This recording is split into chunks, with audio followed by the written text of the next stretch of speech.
On est de retour sur le plateau d'OL TV après ce match nul malheureusement de l'Olympique Lyonnais, 2 buts partout face à Hoffenheim. L'OL qui menait 2-0 dans cette partie, qui a eu l'occasion de tuer définitivement la rencontre avec beaucoup d'occasions en seconde mi-temps. L'OL qui a même joué à 11 contre 10 une bonne partie de la seconde mi-temps. Mais l'OL qui a craqué comme lors du match aller dans les toutes dernières minutes de la rencontre. Score final, 2 buts partout. Ça n'arrange vraiment pas les opérations de l'OL. Qui reste encore à la merci donc d'Hoffenheim et de Donetsk. L'OL qui va devoir batailler maintenant très dur pour se qualifier et dès le prochain match. Et ce ne sera pas le plus évident face à Manchester City, ici même au Groupama Stadium. De partout, donc l'OL qui garde tout de même toutes ses chances de qualification, bien évidemment. Mais l'opération, Jérémy Bréchet qui était avec nous d'ailleurs en début de rencontre, l'opération n'est pas bonne pour l'OL. Il faut être là-dessus, il faut être clair. L'OL qui menait 2-0 et qui a eu les occasions vraiment de remporter ce match en seconde mi-temps.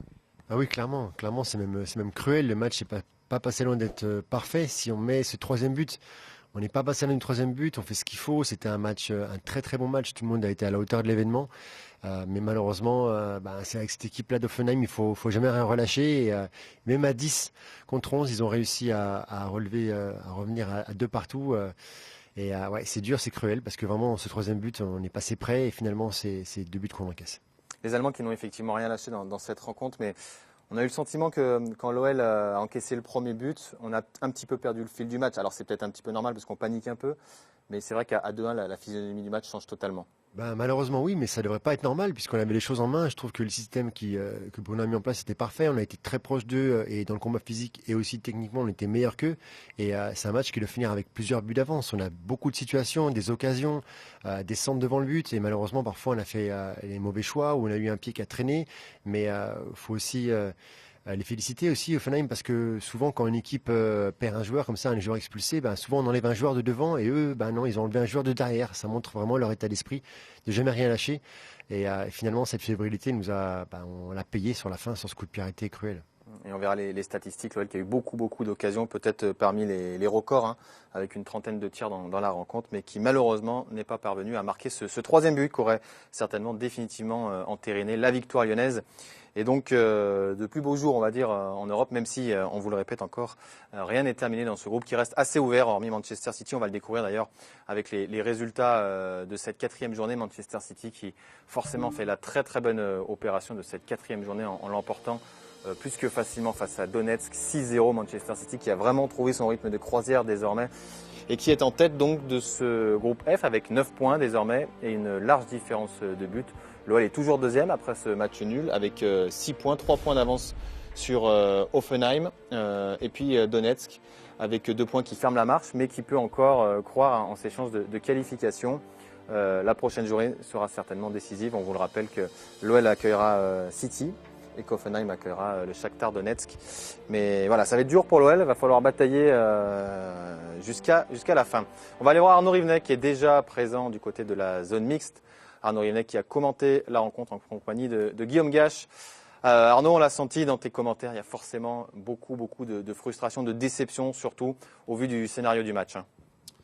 Oui, évidemment, c'est terrible. Donc, on peut dire que c'est cruel, soit, mais on n'a pas fait ce qu'il fallait pour se mettre à l'abri dans ce match.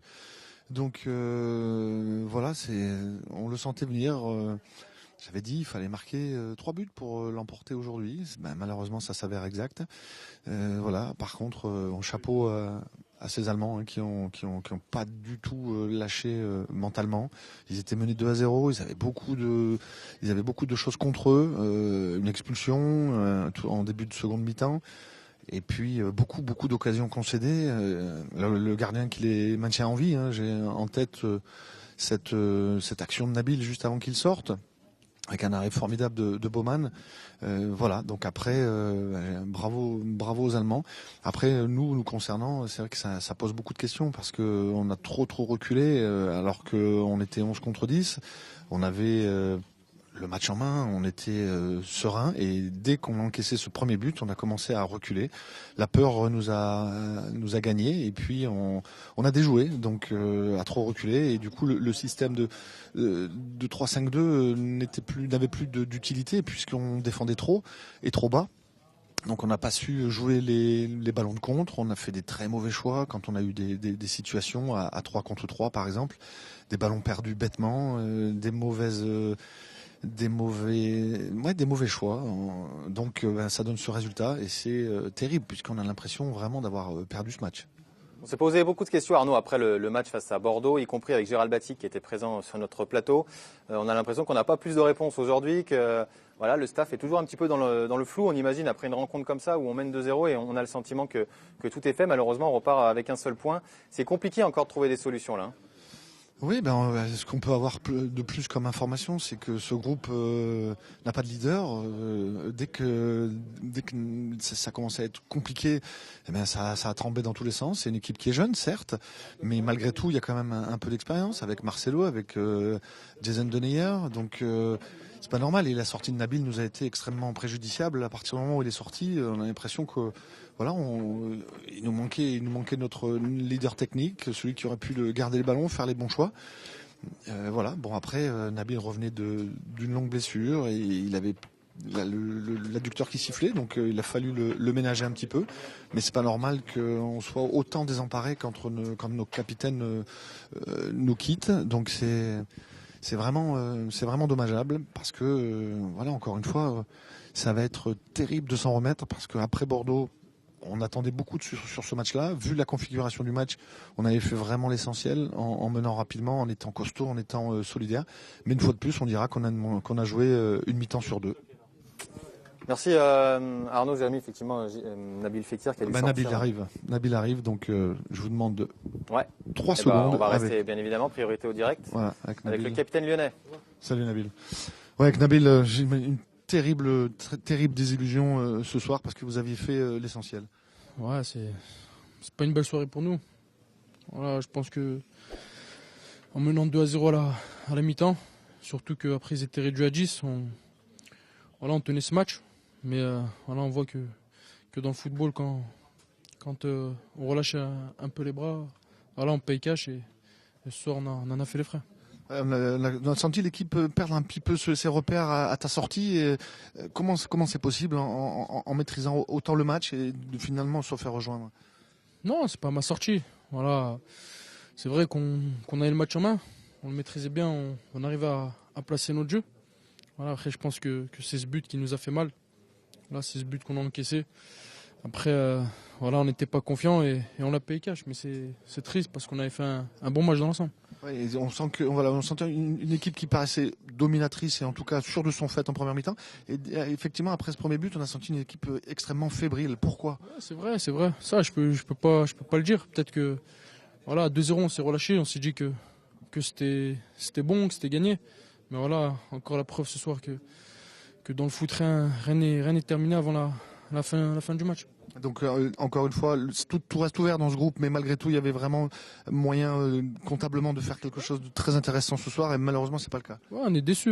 On sait que on allait prendre une bonne option pour la qualif. Maintenant, il nous reste encore 2 matchs très compliqués, mais je sais qu'on a les moyens d'aller chercher cette qualif. Merci beaucoup Nabil, merci. Merci à Nabil pour cette réaction rapide donc sur l'antenne d'OLTV. On a senti de la déception forcément du côté du capitaine lyonnais qui a reconnu quand même que l'équipe avait fait une bonne première mi-temps et qu'il il a manqué un petit truc en deuxième mi-temps qui aurait pu faire basculer le match dans un sens et malheureusement il a basculé côté des Allemands. Oui, je suis sûr, je comprends qu'on soit déçu, mais il ne faut pas être trop dur non plus. Je pense que le match a été entièrement bon, j'ai même envie de dire. C'est normal qu'à un moment donné on recule, qu'on se sente un peu plus fébrile quand on rate 2-3 occasions. Il y a eu 3-4 occasions, mais surtout beaucoup de situations qui auraient pu être mieux jouées. Et au bout d'un moment, quand on rate ces situations, derrière on recule. Eux ont commencé à jouer long sur les 2 grands devant. Donc, mais dans l'ensemble, on s'est créé les situations. Donc à 10 contre 11, on a été souverain dans toutes les zones du terrain. Il a manqué que la finition. C'est ça qui est vraiment cruel. Avant de donner la parole à Guillaume qui nous a rejoint rapidement, donc on va voir les 4 buts de la rencontre. On en a un petit peu parlé déjà, on les a évoqués avec Nabil Fekir. Le match qui avait bien commencé pour l'OL avec l'ouverture du score signé donc de la part de nos Lyonnais. Après une multitude d'occasions, c'est Nabil Fekir qui trouve le chemin des filets. On jouait depuis moins de 20 minutes de jeu. L'OL qui va même doubler la mise grâce à Tanguy Ndombele, on va dire, même si le ballon est dévié. Mais 2-0, c'est le score à la mi-temps d'ailleurs pour les Lyonnais. Malheureusement, seconde mi-temps, les Allemands vont revenir avec ce but de Kramaric qui réduit le score à 2-1 à 25 minutes de la fin. Et puis, on vous l'a dit, dans les arrêts de jeu, comme au match aller, Hoffenheim égalise grâce à Kaderabek pour donc ce score final de 2 partout. On va détailler tout ça dans cet après-match, les buts mais aussi les occasions lyonnaises. Guillaume, sentiment sur cette rencontre que l'OL semblait pourtant maîtriser parfaitement jusqu'à, on va dire, l'heure de jeu. Il y a plusieurs choses à dire dans ce match. Après ce match, il y a déjà le point positif, c'est que on savait et on a la confirmation ce soir qu'on a une équipe qui est capable de passer du noir au blanc en quelques heures, en quelques jours. On était très déçus samedi soir. On a dans le contenu vu beaucoup plus de choses ce soir. Cette équipe-là, elle est capable sur les gros matchs de répondre présente, d'élever son niveau de jeu, de rectifier ce qui marche pas. Donc ça, c'est très positif. Le match de ce soir, comme l'a dit Jérémy, a été globalement bon, voire peut-être un peu plus. Il leur a manqué cette efficacité et cette gestion à 2-0 de la supériorité numérique, des quelques coups offensifs qu'on a eu, et on en a eu un paquet pour tuer le match. On n'a pas su le faire et on se mord les doigts parce qu'aujourd'hui le résultat il est terrible. On se met dans une situation très compliquée.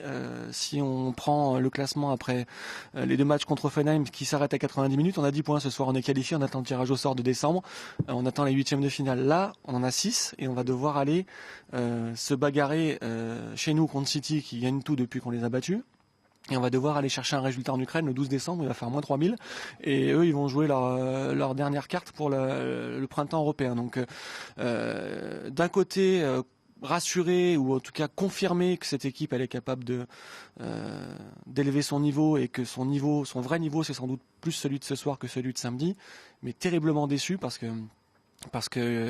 en Coupe d'Europe, on n'a que 6 matchs de poule et que ça fait 2 matchs qu'on laisse filer dans les arrêts de jeu et que 4 points de perdus dans les arrêts de jeu, c'est impossible à rattraper. Alors ça veut pas dire qu'on ne sera pas en Ligue des Champions en février ou en mars prochain, mais maintenant il va falloir aller vraiment s'arracher sur les 2 derniers matchs. Donc ça aurait pu être beaucoup plus simple et c'est terriblement frustrant. Justement, on va regarder le programme qui attend les Lyonnais sur cette Ligue des Champions et les autres équipes également, les 2 dernières journées qui nous attendent. La première, ce sera le mardi 27 novembre, juste après le derby, donc pour l'OL qui accueillera ici même Manchester City, qui fait figure un petit peu d'épouvantail dans le groupe. Dans le même temps, Hoffenheim accueillera le Shakhtar. Et puis donc le mercredi 12 décembre, Guillaume l'a dit, à 21h également, ce sera même 22h sur place pour l'OL. Il faudra aller défier le Shakhtar Donetsk, ça se jouera à Kharkov. Au mois de décembre, vous imaginez un petit peu la température du côté de l'Ukraine. Et puis Manchester City accueillera Hoffenheim. Hoffenheim n'a pas non plus gagné 6 points sur les 2 rencontres qui restent. Mais voilà, le calendrier, il est compliqué quand même, Jérémy, pour l'OL. Même si il semble un petit peu compliqué pour toutes les équipes. C'est compliqué pour toutes les équipes, je pense. Mais il faut regarder soi-même. Et je pense que quand l'équipe est dos au mur, c'est là où elle est la meilleure. Quand elle a la pression et que tout le monde attend beaucoup d'elle, c'est là où elle répond présent, comme ce soir, elle a répondu présent. Dans tout, dans l'intensité, dans l'état d'esprit, dans l'impact. Donc je pense que toutes ces raisons, pour ces raisons, il faut être positif, quoi. Et l'OL aura le petit avantage sur Hoffenheim à la différence de but. Alors, c'est ce que j'allais dire. On garde le petit avantage d'avoir marqué un but de plus à l'extérieur. Ouais. Ça pourrait, en cas d'égalité, avoir une importance considérable. Parce que si on termine à égalité avec Hoffenheim, on est devant eux parce que c'est le goal average individuel qui prime. Oui. Et du coup, on a fait 2-2 chez nous, 3-3 chez eux. Donc on garde ce petit avantage. Ça peut paraître dérisoire. Ça veut dire que lors de la prochaine journée, l'OL sera, quoi qu'il arrive, deuxième. On va bien sûr pas se consoler avec ça, mais en se projetant un petit peu, ça peut avoir une importance. Au soir de la 6e journée, au 12 décembre, on sera peut-être bien content d'avoir marqué un but de plus à l'extérieur contre Hoffenheim que eux chez nous. Avant de dérouler le match, on va regarder les autres résultats dans les autres groupes. Il y avait beaucoup de matchs ce soir qui nous intéressaient, quelques chocs d'ailleurs en Ligue des Champions. On va dérouler tout ça. La plupart des matchs avaient lieu hier. La suite, c'était aujourd'hui avec le groupe E, donc vous le découvrez. Le nul entre le Benfica et l'Ajax, la victoire du Bayern sans surprise face à l'AEK Athènes. C'est forcément le Bayern qui est en tête de ce groupe devant l'Ajax qui a pris un petit peu d'avance sur le Benfica. Ça sera compliqué pour l'AEK Athènes, désormais éliminé de la Ligue des Champions. Dans le groupe G, vous le voyez, la belle victoire de l'AS Rome du côté de Moscou. Le carton du Real face au Victoria Pilsen 5-0. Karim a marqué, je crois. Et Karim a marqué, je crois, un doublé. Le Real est en tête de ce groupe avec l'AS Rome tous les deux à 9 points. On poursuit avec le groupe H. Valence qui s'impose face à Berne, 3-1, début difficile pour Berne en Ligue des Champions. Et le succès de Manchester United à Turin, ça c'est quand même la grosse info, malgré un but de Cristiano Ronaldo. Ouais. C'est rare d'aller gagner à Turin, mais belle perf de Manchester United qui se rapproche de la Juve. Et ils en avaient besoin, c'était important pour eux. Embarquer la folie. Pour poursuivre, là, le groupe là aussi est très ouvert entre la Juve, Manchester et Valence. Donc, à l'issue de cette 4e journée de Ligue des Champions. Allez, on va dérouler le match. L'entame, messieurs, les premières minutes un petit peu peut-être compliquées pour l'OL, plutôt à l'avantage d'Offenheim. Ouais. Est-ce que c'est le système de jeu qui fait qu'on a pris peut-être 2-3 minutes à se mettre en place, Jérémy ? Non, j'ai trouvé les 20 premières minutes plutôt équilibrées. Je parle vraiment des toutes premières minutes. Hein, les 6-7, on était dans notre camp quand même globalement. Et ils étaient très hauts. Schultz a touché beaucoup de ballons. Et après, on a su inverser le rapport de force et faire défendre leurs latéraux, alors qu'au début, c'était les nôtres qui défendaient un peu plus. Mais après les 2 premières minutes, c'est pas très révélateur. Ouais. Le dernier match, on a fait 2 minutes très très bonnes pour après s'effondrer un petit peu. Donc, non, je devais trouver le système rapidement efficace puisqu'on était beaucoup plus proche qu'au match aller des adversaires. Dans l'impact aussi meilleur, donc ça nous a mis plutôt bien dans le match d'entrée. Est-ce que c'est un système qui peut perdurer ? Voilà, on a testé un coup là sur ce 3-5-2, c'est pas forcément alors on sait que par exemple il n'y a pas énormément de défenseurs centraux à l'OL, il y a plus d'attaquants. Est-ce que c'est un système Oumar Soleil qui cet après-midi a montré qu'il était capable de prendre des relais. Il était central, 6 attaquants, il a fait un peu tout, mais c'est un système qui est valable sur ce match-là, puisque en face il y a un système aussi c'est toujours le même rapport de force, quoi. Donc soit vous êtes souverain dans vos zones ou dans l'animation et les systèmes marchent, soit c'est l'inverse et à ce moment-là il faut mieux changer le système. On a vu des matchs où Bruno a changé plusieurs fois de système de jeu pour justement contrecarrer des faiblesses dans certaines zones. Là, en tout cas, ce soir, il nous a mis plutôt dans les bonnes dispositions et permis à nos joueurs forts physiquement d'être souverains dans leur zone. Je pense à Mendy qui a été extraordinaire sur le côté gauche. Il a déboulé, il a pris l'avantage sur son joueur. Typiquement, c'est un joueur de 3-5-2. Mendy, complètement, oui. Qui a des qualités de contre-attaquant, de vitesse pour prendre ce couloir. Rafa, c'est un peu la même chose. Donc, on a des joueurs qui peuvent s'épanouir dans ce système. Après, c'est un système, la Juve le faisait tout le temps il y a quelques années, encore maintenant, mais faut avoir des joueurs quand même qui maîtrisent vraiment très bien le système, des centraux qui gèrent très bien les moments où ils sont écartés et distancés les uns des autres. Donc on va sans doute le revoir parce que globalement ça a plutôt bien marché dans l'animation. Le résultat n'est pas là, mais dans l'animation c'était plutôt bien. Après, il faut que l'adversité s'y prête. Si c'est une équipe en face qui joue avec une seule pointe, c'est un peu inutile de jouer à 3 dans l'axe, quoi. Ouais. On poursuit le match avec l'ouverture du score de la part des Lyonnais. Il y en a eu des tirs sur cette ouverture du score. On a bien cru que ça allait pas rentrer, mais l'OL a bien insisté avec au départ une frappe de Mendy justement qui est assez extraordinaire. Avant même la frappe de Mendy, ça part de Tanguy Ndombele qui vient percuter, fait un 1-2 avec Nabil et donne le côté ensuite. Il frappe d'abord. Il y a eu 4 frappes, je crois, dans la situation. Mais Mendy, on se demande finalement si c'est pas un droitier parce qu'il met une frappe extraordinaire qui s'est gradée sur le poteau. Et après, on voit du monde dans la surface. 1, 2, 3, 4, 5 joueurs. Et presque tout le monde a tiré pour finir par que Nabil la mette au fond. Donc, et c'est la frappe la moins jolie. La moins jolie, la moins appliquée, la moins tout qui termine au fond. Avec peut-être une erreur de main du gardien adverse. Et c'est vrai que Fekir sur ce coup-là, il a fait beaucoup de choses quand même. Hein. Là, le gardien, il devait commencer à avoir le cardio qui tapait parce que il faut se relever, se recoucher, repartir au combat. Et il n'a plus la lucidité pour mettre la main comme il faut à la fin. Ouais, c'est vrai qu'il n'est pas propre sur ce coup-là. Je pense que c'est la frappe des attaquants qui a un rebond, qui est prise un peu du bout du pied, qui tourne dans tous les sens et qui trompe le gardien. Et ça confirme les bonnes stats de Nabil Fekir, Guillaume, en Ligue des Champions. Ouais. Lui qui était décisif, on le disait en avant-match. Hein. On avait marqué 7 buts en Ligue des Champions, 7 buteurs différents. Donc c'est le premier à inscrire un deuxième but dans cette phase de poule. Il est à 2 buts, 2 passes. Donc voilà, il répond présent comme on l'avait dit en avant-match sur ces grands rendez-vous, que ce soit en Ligue 1 ou en Coupe d'Europe. On a besoin d'un capitaine fort pour la confiance, pour plein de choses. Et aussi sportivement, et ce soir, on a vu qu'après sa sortie, c'était plus difficile de garder la balle et de faire remonter le bloc. Il était très bon dans les appuis, il a beaucoup percuté, il a provoqué le carton rouge, le deuxième carton jaune donc, du joueur d'Offenheim aussi. Il a été très très rapide, très bon sur les appuis et il a fait vraiment du mal. Et il sort parce qu'on sent qu'il lui manque encore quelques minutes dans les jambes. C'est le qui a un petit peu sifflé sur une occasion, sur un centre de Ferland.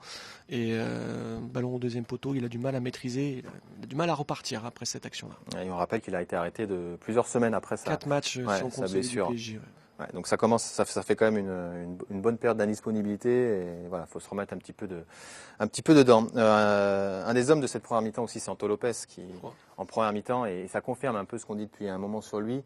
Il nous fait gagner des points aussi, Anto Lopez, depuis quelques temps. Encore là, 2 arrêts monstrueux en première mi-temps. Oui, un arrêt vraiment important, ce qui nous maintient dans le match et on était proche là du 1 partout. Et finalement, c'est nous qui menons 2-0 ensuite, mais celui-là, il est vraiment déterminant. Sur Belfodil. Ouais, et en l'espace de quelques minutes, il est décisif, le gardien lyonnais. À bout portant, c'est pas évident. Au ralenti, ça paraît pas exceptionnel, mais alors à vitesse réelle, je peux vous dire que ça, c'est sa grande force. Vite. Sa grande force parce qu'il sort tellement vite il est tellement vite sur les appuis, il est tellement bas sur ses jambes qu'il va très vite dans les pieds de l'adversaire.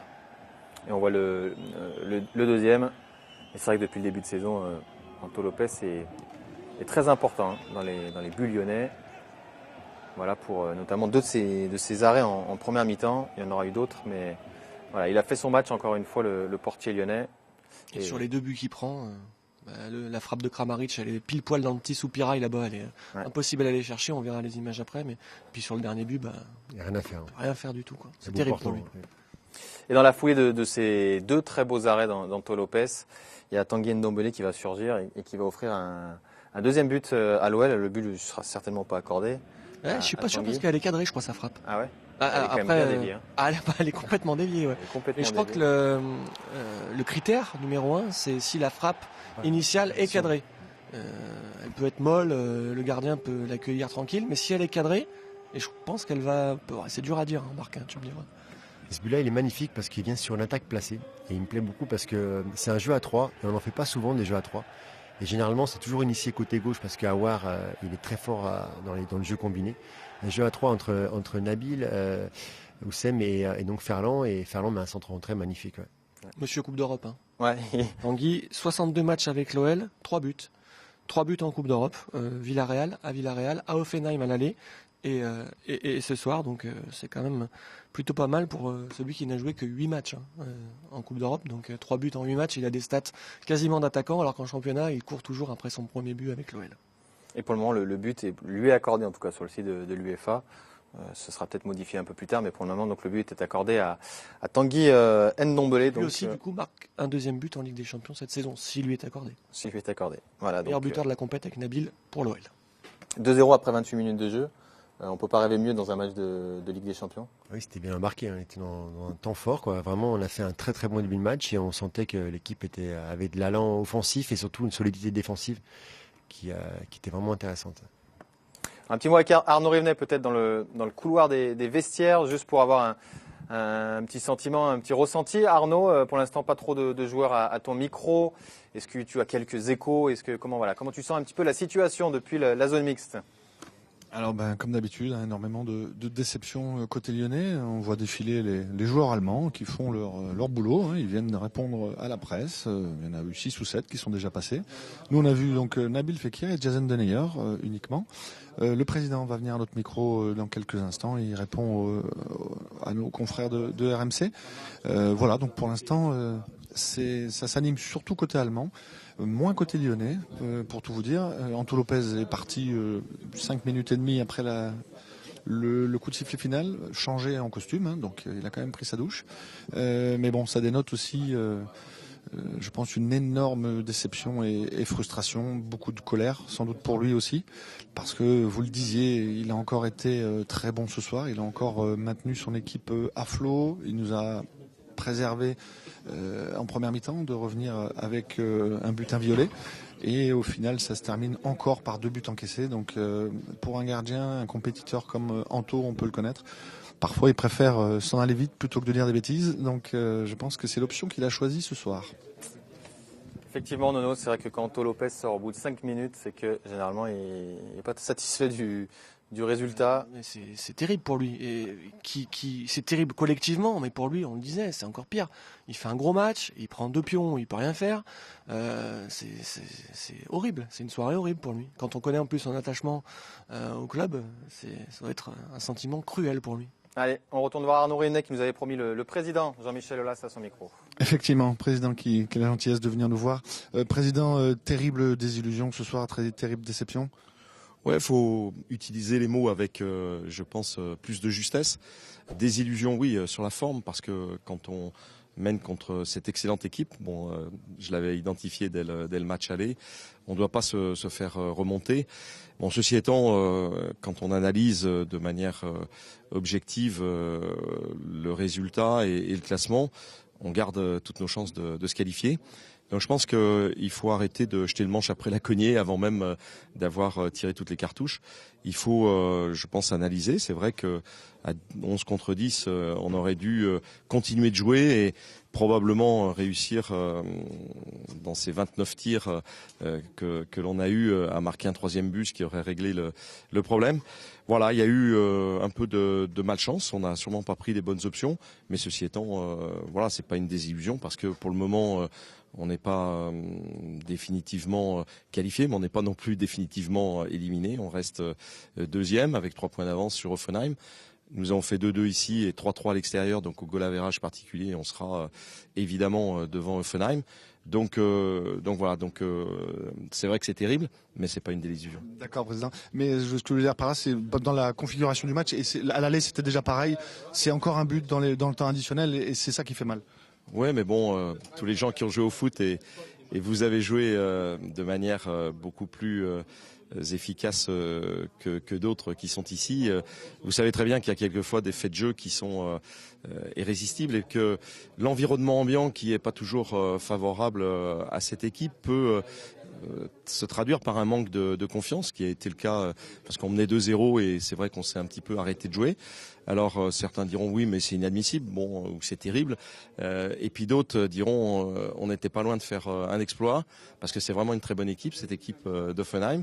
Et on a loupé sur un certain nombre probablement de faiblesses techniques, de manque de réalisme, mais aussi sur un deuxième but qui la balle était sortie complètement sur la touche, donc il faut le dire. Donc c'est vrai que quelquefois, quand on est critiqué par-ci par-là sur des choses qui sont pas toujours justes, eh bien les joueurs manquent de confiance. Et je voudrais dire que dans l'analyse objective de ce match, le choix tactique de Bruno de jouer en 3-5-2 était formidable, puisque ça nous a amené à gagner ce match pendant la première mi-temps, à être largement devant. Et puis après, je pense que c'est pas un problème tactique, c'est un problème effectivement de mental, de psychologie. Alors qu'est-ce qui fait que les joueurs peuvent être en confiance ou sont moins en confiance?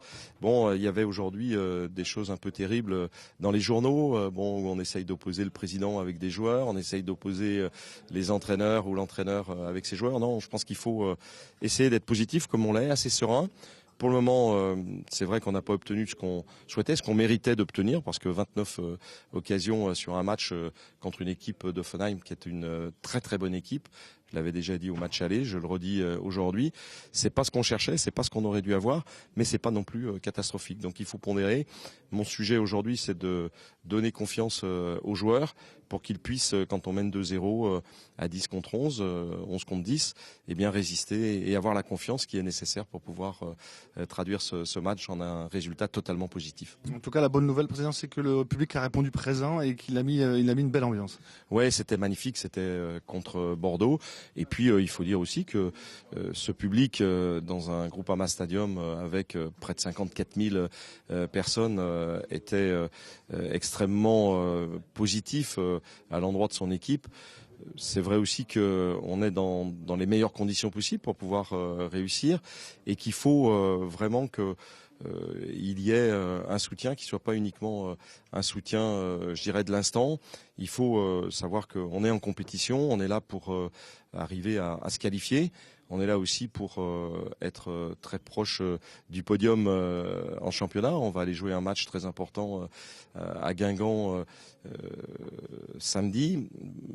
Tout ce qui peut se dire comme critique ou comme opposition, je lisais aujourd'hui dans un grand quotidien local que j'aurais mal agi avec un certain nombre de joueurs ou avec l'entraîneur ou avec c'est de la fantaisie et c'est de la cabale contre l'Olympique Lyonnais. Donc il faut que ces gens-là arrêtent parce que on ne mérite pas. On joue depuis 87 le 216e match européen. On a été qualifié depuis 22 ans.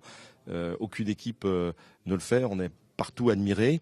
Et puis on a quelques-uns qui, pour se mettre en évidence, viennent tirer des conséquences qui ne sont pas les bonnes. Donc voilà, il faut se remettre au boulot. Il faut que les supporters attendent la fin et le verdict de la qualification et du championnat de France. Et puis on verra s'il y a des choses à faire. Mais pour le moment, je reste positif. Parce qu'il y avait beaucoup plus de positifs que de négatifs, et c'est vrai que ce deuxième but est venu nous apporter beaucoup de tristesse, beaucoup bien sûr d'analyses négatives, mais on doit rester aussi sur l'analyse factuelle, qui est que on est deuxième de cette Champions League. Il faudra gagner à Donetsk. Et on sera devant Hoffenheim, puisqu'au golage particulier, on gardera cet avantage-là. Merci beaucoup, Président. Merci. Bonne soirée à vous. Merci. Merci au Président Aulas. On refera un point d'ailleurs sur les 2 dernières journées, parce que c'est vrai qu'on a regardé tout ça. Il peut se passer encore beaucoup de choses, mais surtout l'OL peut se qualifier avec un minimum de points quasiment encore. Voilà. Il peut se passer vraiment beaucoup de choses d'ici les 2 prochaines journées. Ouais, ça serait bien qu'Hoffenheim batte Donetsk, je pense, lors de la prochaine journée. Comme ça, Donetsk serait hors course. Et comme nous, on a l'avantage du goal average sur Hoffenheim, ce serait une course à 2 avec cet avantage-là. Si Donetsk est en vie sur le dernier match, ça peut être plus compliqué, Jérémy, d'aller jouer en Ukraine. Ce serait la finale, quoi. Ça dépend de ce que ferait Hoffenheim contre City, mais on les voit mal quand même gagner City. Donc City n'aura plus rien à jouer, mais aller jouer une finale, comme tu l'as dit, par moins 3000 là-bas à Kharkov, ça peut paraître... 3000, c'est peut-être un peu beaucoup. Non, mais ça peut être. Alors après, dans une poule comme ça, et je pense aussi serrée, une poule aussi serrée comme elle est jusqu'à maintenant, ça sera serré jusqu'au bout.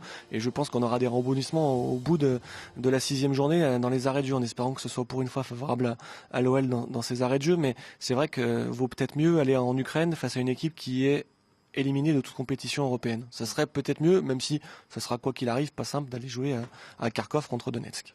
Ouais. On a eu Anto Lopez il y a quelques secondes, alors qu'on revoit le classement de ce groupe F. Vous le voyez, l'OL qui est toujours deuxième avec 3 points d'avance donc sur Hoffenheim, et pour l'instant l'OL qui garde sa différence particulière face à Hoffenheim. C'est ce qui est pris en compte en Ligue des Champions, la différence en cas d'égalité, la différence particulière. Donc l'OL qui pour l'instant est deuxième, et City qui est en tête de ce groupe F. On a parlé d'Anto Lopez en première mi-temps. Un autre bel arrêt pour le gardien lyonnais, c'est à la 35e minute. En fin de cette première mi-temps, vous allez voir l'arrêt du gardien lyonnais, du portier lyonnais, qui a encore fait, on l'a dit, son match, et qui réalise une nouvelle parade. Il a permis à son équipe de rentrer à la mi-temps avec une cage inviolée, et il confirme encore une fois sa bonne forme du moment avec cet envolé qui lui ressemble bien quand même. Ouais, c'est un arrêt à l'Anto, ça. Le premier aussi, dans un style qui lui est propre aussi, et Jérémy l'a dit, sortie tonique dans les pieds de l'attaquant. Mais voilà, ces horizontales là, il les maîtrise bien avec ses cannes de feu. Il est bondissant, et voilà, il fait un bel arrêt, il fait un grand match, et on l'a dit, on le répète, prendre 2 buts pour lui ce soir, c'est horrible. Et puis Oussem Aouar, en fin de première mi-temps, aurait lui aussi pu trouver le chemin des filets. À 5 minutes de la pause, le milieu de terrain lyonnais qui est en forme en ce moment, on en parlait d'ailleurs ce week-end, avec son 10e but en Ligue 1, et qui a failli s'offrir un but lui aussi en toute fin de première mi-temps, malheureusement sans succès pour le milieu de terrain lyonnais. Passement de jambe, accélération. Gérald nous le disait après Bordeaux qu'il était très puissant. Il apparaît un peu comme un Folland, Oussem, alors qu'on voit sur ses premiers appuis, là, il est très, très vif, très tonique, il a des cannes qui poussent fort, et le petit enroulé est pas loin de surprendre Baumann, qui met le pied gauche. Il a cette capacité aussi quand il rentre comme ça de son côté gauche, à soit rentrer intérieur et enrouler, soit justement partir avec son pied gauche. Il est déroutant. Les défenseurs ne savent jamais vraiment où il va aller. Ça, c'est le passement de jambe Karim Benzema. Celui-là, il le faisait super bien, Karim. Départ sur le pied gauche, et souvent, il y avait une grosse frappe pied gauche qui partait aussi. Allez, on va se rendre en zone mixte où Kevin Chifflet a rencontré il y a quelques minutes le journaliste d'RMC Sport, Luigi Collins, qui a commenté la rencontre ce soir en compagnie de Jérôme Roten. Il lui a demandé son avis sur la rencontre. Écoutez-le. Non, c'est pas un bon résultat malheureusement. On a un peu cette sensation-là de revivre les mêmes soirées européennes. J'étais du match contre Hoffenheim à l'aller en Allemagne, et c'est vrai qu'on avait vu ce but à la 92e tuer finalement ses espoirs de victoire. On s'était dit que ça allait pas recommencer. Ça a encore été le cas aujourd'hui. Et malheureusement, c'est un peu trop le cas des Lyonnais. Peut-être depuis le début de saison, on parlait, nous, de ces fameuses montagnes lyonnaises, pas de montagnes russes, mais des montagnes lyonnaises, parce que c'est typiquement ça. Je pense qu'il faut être particulièrement patient, pas nerveux, et avoir le cœur accroché quand on est supporter lyonnais, parce qu'on en voit toutes les couleurs, positivement, négativement, et malheureusement ce soir c'est négatif parce qu'à la fin c'était quasiment une qualif dans la poche, à peu de choses près, et là va falloir batailler encore. Ouais, maintenant il va falloir aller chercher une victoire contre City, un résultat au Shakhtar, et du coup c'est plus les mêmes données. Non, c'est plus la même donnée. Alors la bonne nouvelle, s'il faut trouver des bonnes nouvelles, toujours se rattacher aux choses positives, c'est de voir cette équipe du Shakhtar battue par City largement 6-0. C'est aussi de voir cette équipe de Lyon, à la différence avec Hoffenheim, passer devant, parce qu'il y a eu ce match nul 3 buts partout en Allemagne. Si jamais il y a égalité à l'issue de ces phases de poule entre Hoffenheim et Lyon sera devant. Donc ça, c'est à noter. On va essayer de se rattacher à ce genre de choses, parce que c'est vrai qu'il y aura une bataille. Accrocher City déjà qualifié ici, c'est possible. On a vu ce qui s'était passé à l'aller. Et surtout, je pense, ça va être ça le vrai match. Ce sera la dernière journée, c'est d'aller chercher des points au Shakhtar. Voilà pour l'analyse de Luigi Collange, donc d'RMC. C'est un petit peu ce qu'on disait tout à l'heure. Il peut encore se passer beaucoup de choses. Et dès le prochain match à domicile face à Manchester City. On entame la deuxième mi-temps avec un fait de jeu très important. On va aller d'abord en zone mixte, puisque Bruno Genesio est en compagnie de Nono Rivenet à l'instant. Oui, coach, j'imagine une belle déception ce soir, parce que vous aviez pratiquement tout bien fait. Pratiquement. Ça suffit pas. Pratiquement en Champions League, ça ne suffit pas. Donc il va falloir encore s'améliorer. Le choix tactique avait été le bon, puisque vous avez bien contrôlé les côtés. Malheureusement, la deuxième mi-temps, ça n'a pas été pareil. Vous avez trop reculé après ce premier but. Oui, je pense qu'on a trop subi. Ce qui fait qu'on a été acculé un petit peu sur notre but par des longs ballons avec leurs attaquants qui étaient très athlétiques. Et du coup, on a défendu trop bas. On s'est exposé à des fautes ou à des ballons dans notre surface, alors qu'on aurait dû continuer à avancer, défendre en avançant, presser comme on l'a fait pendant toute la première mi-temps et une bonne partie de la deuxième. Vous n'avez pas su en fait tuer ce match. Le troisième but était à portée. Vous avez beaucoup d'occasions, 29 tirs, je crois. C'est énorme, et malheureusement, ça s'est retourné contre vous. Ouais, dans ce genre de match, il faut aussi savoir tuer les matchs. Lorsqu'on a des opportunités comme on a eu ce soir, on a eu, je pense, beaucoup de situations, beaucoup d'occasions de but. On n'a pas forcément été très efficace. Et c'est souvent le cas quand on ne tue pas les matchs, on est sanctionné derrière. Ça va être compliqué un peu dans les têtes, j'imagine, après ce match. Déjà Bordeaux, là, une deuxième déception. Il va falloir trouver les bons leviers. C'est pas le même genre de match, Bordeaux et ce soir. Je pense que ce soir, il y a eu beaucoup d'engagement, beaucoup de courses, beaucoup de jeux, beaucoup d'occasions de but, ce qui n'avait pas été du tout le cas contre Bordeaux. Donc c'est pas du tout le même genre de match. C'est le résultat qui est très frustrant, mais sur la manière, c'est complètement différent. La qualification va être compliquée jusqu'au bout. Il va falloir sans doute aller faire un gros résultat en Ukraine. Oui, on verra après la prochaine journée ce qu'il faudra faire. Pour l'instant, on a 4 matchs de jouer. On est toujours en position de se qualifier et donc c'est quand même une position qui est la bonne pour nous. Mais c'est vrai qu'en gagnant, on aurait fait un grand pas vers la qualif. Donc on a une grosse déception, mais il va falloir rebondir. Merci beaucoup Bruno. Merci à toi. Merci à Bruno Genesio donc, pour cette réaction à l'issue de ce match nul. Il l'a dit, Bruno Genesio, voilà, rien n'est fait encore. Il peut se passer encore beaucoup de choses. Et on reviendra d'ailleurs d'ici la fin de l'émission sur la suite de cette Ligue des Champions. Deuxième mi-temps, donc fait de match très important, c'est le carton rouge pour nous, du moins 2 cartons jaunes. Pardon ? Pour Ounou ? Ounou, pardon. 2 cartons jaunes, donc carton rouge, 2-0 à 11 contre 10. Là, on se dit que ça tourne vraiment en faveur de l'OL. C'est bien embarqué. C'est vrai que Nabil vient de percuter. Il fait un dribble très très près du défenseur. C'est pour ça qu'il fait faute. Même s'il n'a pas l'air très content, il prend le deuxième jaune. Et là, on se dit, c'est vrai que c'est bien embarqué, que plus rien ne peut nous arriver. On le sentait venir quand même. Je sais pas ce que Jérémy et nous avec Nono, on a dit dès la première mi-temps d'aller le jouer en 1 contre 1, qu'il paraissait un peu fébrile. Il était orangé à la mi-temps déjà, et on a été surpris que Nagelsmann le laisse sur le terrain en deuxième, parce que c'était clairement le point faible de la défense. Et bon, ce qu'on a projeté est arrivé, mais on a bien joué le coup en tout cas dans le défi en 1 contre 1. Oui, bah oui, de toute façon, il a défié à peu près tout le monde, Nabil, ce soir. Il a été très bon, encore une fois, dans l'élimination, sa capacité à dribbler, mais surtout à dribbler très très près de défenseurs. Et ça, pour un défenseur, c'est très difficile à défendre. Donc, c'était peut-être le point faible. C'est vrai, le côté gauche, Ferland aussi a beaucoup déboulé de son côté. Mais c'est vrai que là, à 10 contre 11, on se dit, bon, on est plutôt bien embarqué, on est solide, on est bon dans l'intensité, il ne peut plus rien nous arriver. Et Nagelsmann qui va donc faire entrer un attaquant là aussi. Bon, là c'est parce que c'est courageux. Après ils ils avaient plus rien à perdre quasiment sur mener 2-0. Ouais, mais c'est courageux quand même. Mais ça envoie un message important à ces joueurs. C'est vrai que on a souvent tendance à voir un peu de partout, et surtout en Ligue 1, quand une équipe prend un rouge, à passer en 4-4-1, faire 2 lignes fortes de 4 et puis laisser un vaillant devant pour qu'il se débrouille avec les miettes. Et lui, il fait l'inverse. Il sort un milieu, il passe en 4-1-4 quasiment, parce que il joue avec Kramaric et Nelson sur les côtés et 2 pointes athlétiques qui sont capables de dévier les ballons.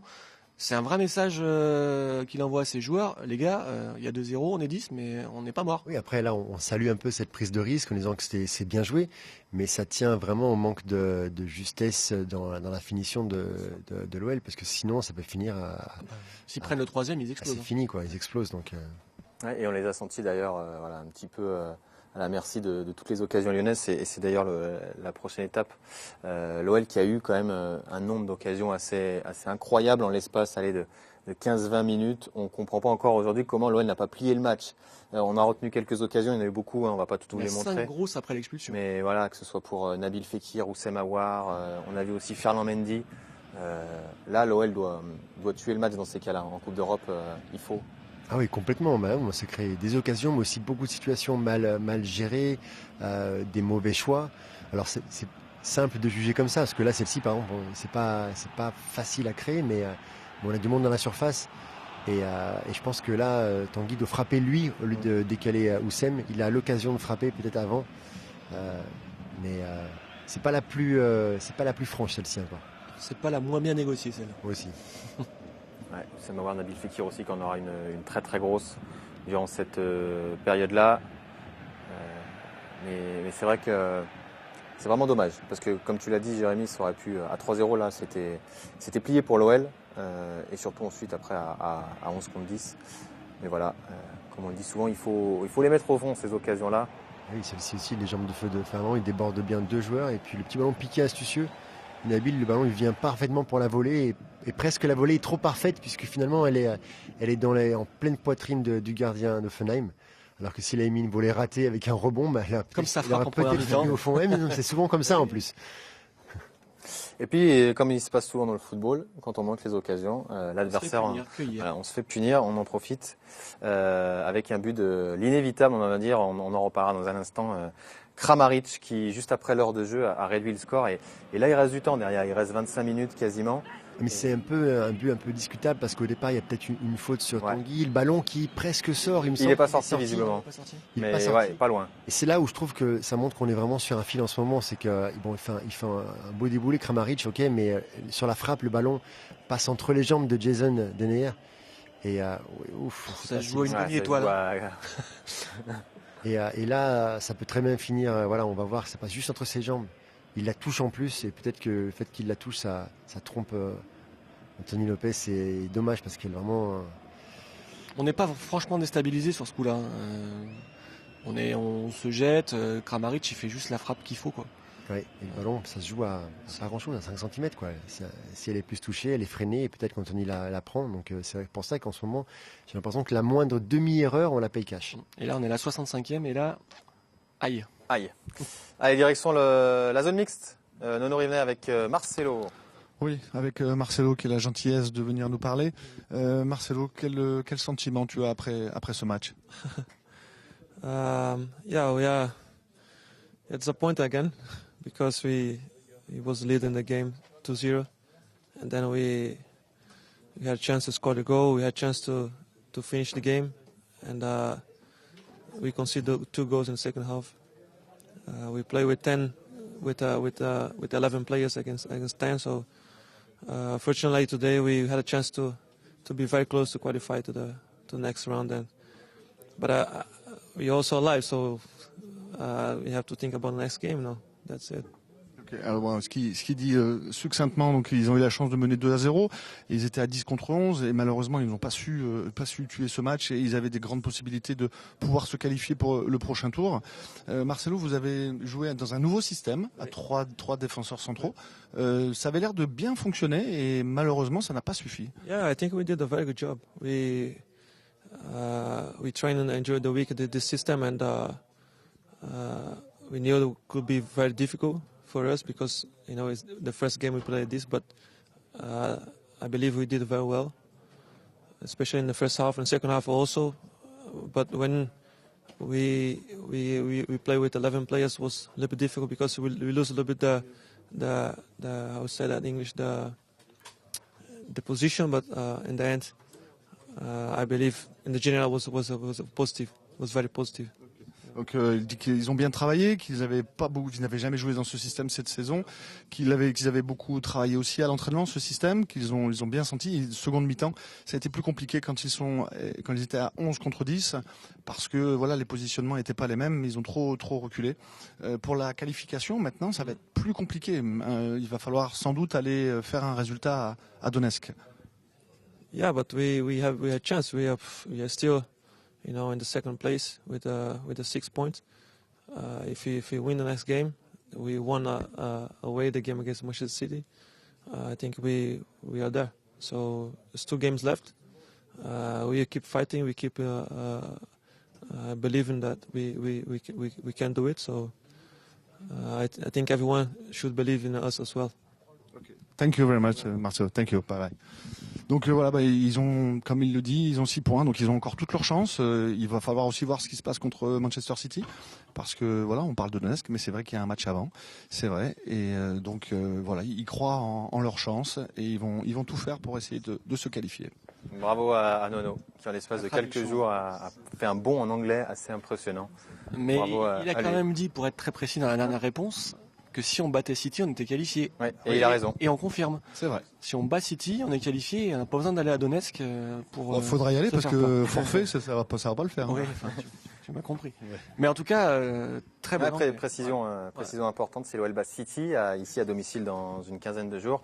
L'OL sera qualifié en 8e de finale de la Ligue des Champions. Quoi qu'il se passe, en Allemagne, entre Hoffenheim et Donetsk. Donc on a notre destin entre nos mains et il y a une finale à jouer. Contre City, c'est pas dégueulasse parce que déjà l'affiche est belle, mais en plus avec l'enjeu qu'il y aura, ça promet une belle soirée. Voilà, et on sait que l'OL peut se sublimer dans ces matchs-là. Donc pourquoi pas refaire le coup du match aller, juste après le derby, quelques jours après le derby. Ouais. On va y croire, effectivement. On continue à dérouler cette deuxième mi-temps. 2-1 donc à la 65e minute de jeu.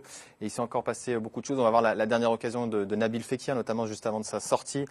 On a senti qu'il lui manquait encore un petit peu de jus. Là, je pense que s'il est à 100%, s'il a pas mal, je pense un petit peu aux adducteurs, s'il n'est pas un peu cuit, il nous l'enroule. Celle-là, on n'en parle plus, parce qu'il avait marqué le même contre l'AS Rome. On s'en souvient. Dans cette position-là, pour un des très beaux succès européens au Groupama Stadium, le gardien fait un super arrêt parce qu'il n'arrive pas à mettre le petit supplément de puissance qui fait la différence. Il va très très vite au sol, mais la très bonne passe de Memphis, quand même, c'est à noter aussi.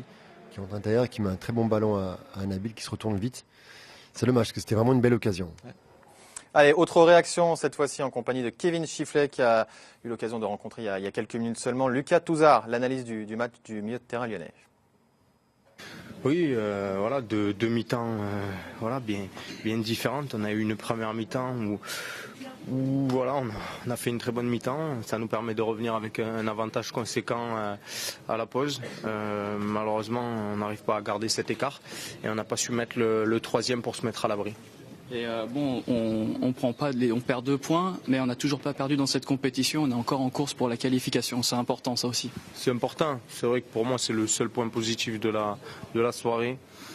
Ça fait 2 fois que contre Hoffenheim à l'aller et au retour, on a la possibilité d'assurer pratiquement notre qualification et on laisse partir la victoire dans les arrêts de jeu à chaque fois. Donc c'est très frustrant, mais voilà, on est toujours en course et il va falloir aller bien la chercher cette qualif.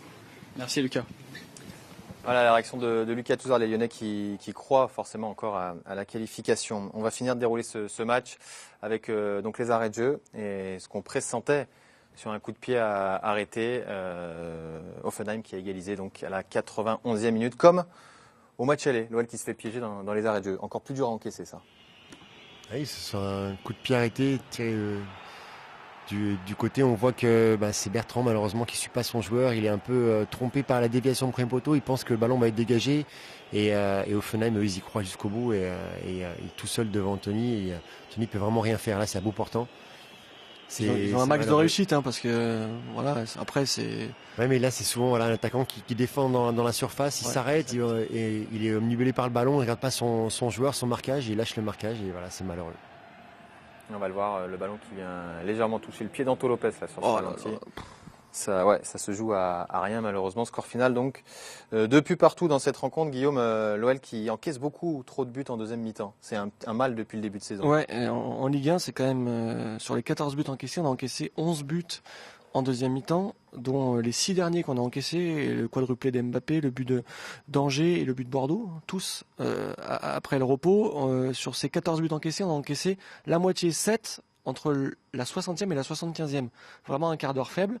Cette stat qui vient d'être confirmée par la prestation d'aujourd'hui avec 2 nouveaux buts encaissés en deuxième mi-temps. C'était moins le cas en Ligue des Champions, on était à 50% des buts encaissés en deuxième mi-temps seulement. Là, ça vient s'accentuer avec ces 2 nouveaux buts encaissés. Donc c'est une stat, mais ça témoigne quand même peut-être d'une petite fébrilité, soit physique, soit psychologique, soit les deux, soit autre chose. Encore une fois, on gère peut-être mal ces temps faibles, puisque même à 11 contre 10, on a eu des temps faibles sur la fin. Et c'est vrai que un coup de pied arrêté, c'est ça, c'est la concentration, de rester vraiment actif jusqu'à la 92, la 95e, on dit souvent ça à la mi-temps ou avant les matchs. Un match, c'est pas 90 minutes, c'est 95 minutes, c'est malheureusement sur un détail.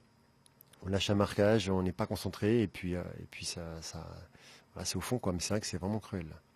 Allez, un œil sur les statistiques générales de la rencontre, où on va se rendre compte qu'il s'est passé beaucoup de choses dans ce match. On s'y attendait un petit peu. Il y a eu match de dingo, avait dit Nono. Ouais, il avait prévenu, mais c'est vrai que les stats sont assez hallucinantes, aussi bien en termes par exemple, de tirs concédés qu'en termes de tirs pour les Lyonnais. 29. Ouais. On n'est pas loin des records là, quand on a tiré autour de 29. 46 tirs au total, c'est énorme. C'est exceptionnel. On a un ratio de tir cadré qui est quand même assez cohérent. On a beaucoup couru, un peu moins que eux, mais ça reste une somme totale assez intéressante. Il y a eu quand même pas mal de déchets d'un côté et de l'autre, puisque les 2 pourcentages de passes réussies sont en dessous de 80, ce qui s'explique aussi par le jeu des deux équipes très rapide vers l'avant. Donc plus on prend des passes longues et risqué, plus on a du déchet, donc voilà ce qui explique un petit peu cela. Mais on a eu en effet un petit peu le match qu'on attendait. Bruno avait dit avant le match aller qu'il y aurait du spectacle début entre ces deux équipes en Allemagne. Il avait également dit hier qu'il s'attendait à un match un petit peu équivalent, ou en tout cas une physionomie un petit peu équivalente à celle qu'on avait eue à l'aller. On a quand même eu 10 buts en 2 matchs entre ces deux équipes, donc c'est assez spectaculaire. Les spectateurs se sont régalés, le comptable lyonnais un petit peu moins. Et également pas mal de fautes, 22, donc 15 pour les Allemands qui ont mis le pied par moment, très très limite. En deuxième mi-temps, ils ont pris beaucoup de cartons. C'est vrai qu'il aurait pu y avoir peut-être un deuxième rouge, ça nous aurait peut-être un peu plus avantagé, mais ça n'a pas été le cas. On va refaire un petit point rapide sur le classement de cette Ligue des Champions à l'issue de cette 4e journée pour vous remontrer un petit peu où on en est à 2 journées de la fin avec ces 2 nouveaux résultats. On vous rappelle que Manchester City a largement battu Donetsk. L'OL est donc pour le moment 2e avec 6 points à 3 points de Manchester City et 3 points d'avance sur Hoffenheim. Quoi qu'il arrive, l'OL sera toujours 2e à l'issue de la prochaine journée, puisque l'OL a la différence positive, on va dire, sur Hoffenheim, a la différence de but particulière. Et l'autre enseignement qu'on peut retenir, c'est qu'en cas de victoire dans 15 jours face à Manchester City à domicile, l'OL serait qualifié en 8e de finale de la Ligue des Champions. Et on serait même premier si on battait Manchester à l'issue de la 5e minute. Effectivement. Ça a l'air écrit tout ça, non? Oui Marcelo, oui Guillaume, oui. Ça te va? Sent le On match ressortira l'extrait de parfait. l'émission là. Et le match signe. de gala chez nous, la qualification, on passe devant City, on les bat. Tour d'honneur, Voilà, feu d'artifice, on Parfait. enlève les filets et allez, c'est parti. Mais on ne peut plus sérieux en tout cas. Donc, Moi aussi, moi aussi. Eh bien, on y croit. On y croit, Jérémy. On espère que l'OL pourra faire un pas vers la qualification dans 15 jours. Un petit mot aussi sur la Ligue 1, puisque samedi, l'OL retrouve la Ligue 1 avec un déplacement à Guingamp. Là aussi, il va falloir le gérer ce déplacement-là. Jérémy qui vient à la fin d'une longue série pour l'OL. Changement d'entraîneur. À Guingamp. Attention. Une équipe qui est lanterne rouge. Voilà, c'est pas un cadeau. le match piège par excellence. Voilà, changement d'entraîneur, il va avoir couteau entre les dents, ça va être très compliqué, un terrain différent, une ambiance différente. Les matchs d'après les champions sont compliqués aussi, on le sait, donc il va falloir remettre le bleu de chauffe. Dans les têtes, surtout, on sait que c'est difficile dans les têtes. Et là, avec le coup qu'on vient de prendre derrière la tête, il va falloir trouver les bons mots dans le vestiaire pour repartir de l'avant. Et ce sera samedi à 17h, donc déplacement de l'OL à Guingamp, Lille qui accueillera Strasbourg. Il y aura le choc entre Monaco et le Paris Saint-Germain. Et on suivra aussi le déplacement de Montpellier qui est en grande forme du côté de Angers. Voilà pour le programme donc de cette 13e journée de Ligue 1. On est toujours invaincu en Ligue des Champions aussi, Gab. Ouais, on est toujours invaincu en Ligue des Champions. Ça va pas nous...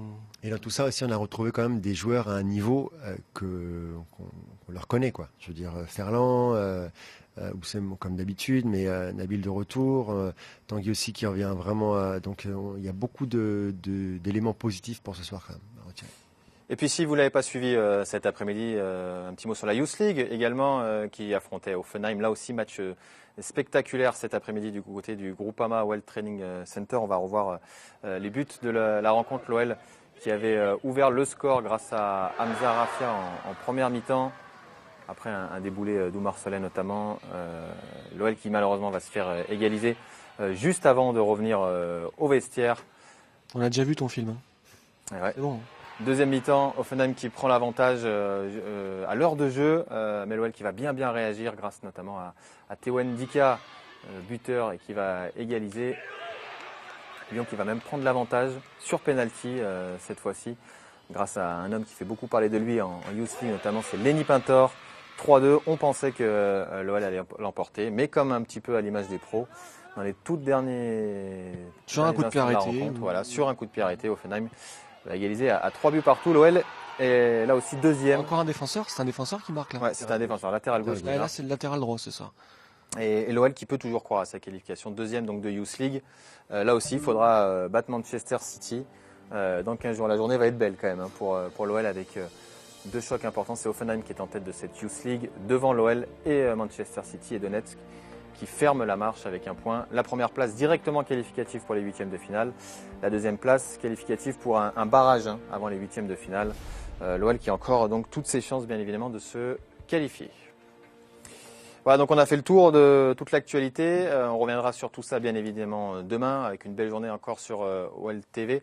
On va peut-être avoir la réaction d'Ishak Belfodil peut-être en zone mixte dans quelques secondes avec Nono. Et ben on va aller l'écouter. Ishak Belfodil. Allez, et ben juste pour vous dire que demain, donc en attendant Ishak Belfodil, demain il y a des grands rendez-vous sur LTV, 18h30 le Flash Info, bien évidemment avec Serge Collonge. À 22h, vous retrouverez OL Night System avec Bart qui recevra Laurent Paganelli pour débriefer notamment. Ça promet, il a fait une petite vidéo bande-annonce, Laurent Paganelli, je vous la conseille. Ouais, on le félicite, Laurent Paganelli, qui sera donc sur le plateau de Bart. Et puis il y aura aussi Road to Madrid pour revenir sur et la Youth League et la Ligue des Champions. Voilà, il y aura un beau programme sur l'antenne d'OL TV. La zone mixte avec Nono Rivenet. Oui, avec Ishak qui a la gentillesse de s'arrêter. Ishak, quel bon résultat quand on voit le score à la mi-temps. Ouais, c'est sûr, vu la physionomie du match, c'est un bon point de prix. Être mené 2-0 et être réduit à 10, on a réussi quand même à égaliser et à ramener un point. Même si on était venu avec l'intention d'essayer en tout cas de gagner. On va se contenter de ce point-là et continuer à se battre pour la qualif jusqu'au bout. Ce qui nous a surpris, enfin en tout cas nous étonnés ici côté lyonnais, c'est votre état d'esprit, que ça soit à l'aller comme au retour. À aucun moment vous doutez, vous jouez toujours pour marquer des buts. Ça c'est assez incroyable. Ouais, c'est sûr, c'est un peu notre mentalité, celle du coach, en tout cas ce qui essaie de nous inculquer. Et voilà, on l'a vu encore réduit à 10, mené 2-0, on a toujours attaqué, on a toujours essayé d'aller vers l'avant et je pense qu'on ne sait pas faire autrement, quoi. D'accord. Merci beaucoup Ishak, je te laisse, merci. Merci à Ishak Belfodil, merci à Nono Rivenet aussi, qu'on retrouvera samedi du côté de Guingamp, Nono. Ouais, ça sera une autre ambiance, ça sera un autre décor, mais bon, il faut s'adapter, hein, il faut être caméléon, comme on dit, Gab. Galette saucisse, Nono. Ouais, ça va être bien. La transition, c'est la saucisse. Après l'Allemagne, tu vas retrouver ça, avec une galette en plus. C'est le point commun, on va dire. Hein. Merci Nono, rendez-vous Salut, samedi. À bientôt, Donc, ciao. Notamment avec Philippe Brouet, il y aura une heure d'avant-match à partir de 16h sur l'antenne de LTV. Merci messieurs Guillaume et Jérémy de m'avoir accompagné. Rendez-vous très vite, notamment pour un match qui nous intéresse, le derby, dans quelques temps, ici même du côté du Groupama Stadium. Et puis merci à toutes les équipes autour d'Hervé Croza à la réalisation et Cyril Collot à l'édition. Merci à Kevin Chifflet aussi qui était présent un petit peu partout ce soir, qui nous a ramené les images. Rendez-vous donc demain à 18h30, le Flash Info, 22h, All Night System et Road to Madrid entre tout ça. Bonne soirée à tous.